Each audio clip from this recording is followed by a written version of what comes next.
មានការអីបានតម្លាក់សភៅធានារបស់ក្រុមហ៊ុនអញ្ចឹងអតិថិជនតែងតែអត់យល់អត់ដឹងថាសភៅនោះមានតម្លៃឬក៏អត់មានតម្លៃតាំងពីគ្រប់ម៉ាកនៃ brand របស់យើងទាំងអស់បងដឹងទេគាត់ថាសភៅហ្នឹងគ្រាន់តែជាกระดาษទេគាត់អត់យល់ដឹងអំពីសភៅហ្នឹងទេឥឡូវថ្ងៃនេះបងសង្ឃឲ្យបងជាអ្នកពន្យល់អតិថិជនដោយផ្ទាល់តែម្ដងតើសៀវភៅនេះមានសារៈប្រយោជន៍អ្វីខ្លះសភៅនេះមានតម្លៃណាពុកម៉ែបងប្អូនជាការធានារបស់ក្រុមហ៊ុនដូចឧទាហរណ៍ថាពុកម៉ែបងប្អូនទិញ brand Festina អញ្ចឹងគឺមានច្រើនប្រទេសណាតែមាននៅក្នុងសភៅហ្នឹងណាឬក៏ឆែកនៅ website ក៏បានដែរមានការអីដូចមានបញ្ហាមានអីអញ្ចឹងយើងអាចចូលទៅប្រទេសណាមួយដែលមានក្រុមហ៊ុន Festina ហ្នឹងទៅ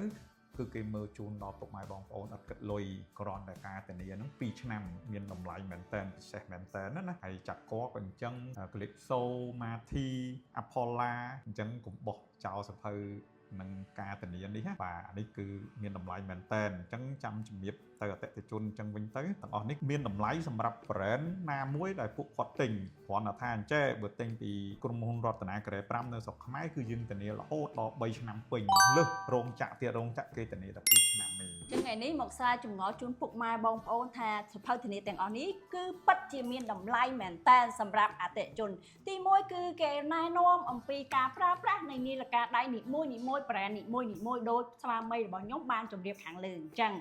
ហើយពីពិសេសនោះបងប្អូនទិញទៅនឹងមានលេខ model លេខអីនៅក្នុងហ្នឹងហើយបងប្អូនអាចទៅក្រុមហ៊ុនណាដែលគេហៅថានៅស្រុកក្រៅតែមានក្រុមហ៊ុន Festina គ្រប់ហ្នឹងបងប្អូនអាច service ដោយមិនគិតប្រាក់ពីខ្ញុំទៅគឺមានតែប៉ុណ្្នឹងទេសូមអរគុណសូមជម្រាបលា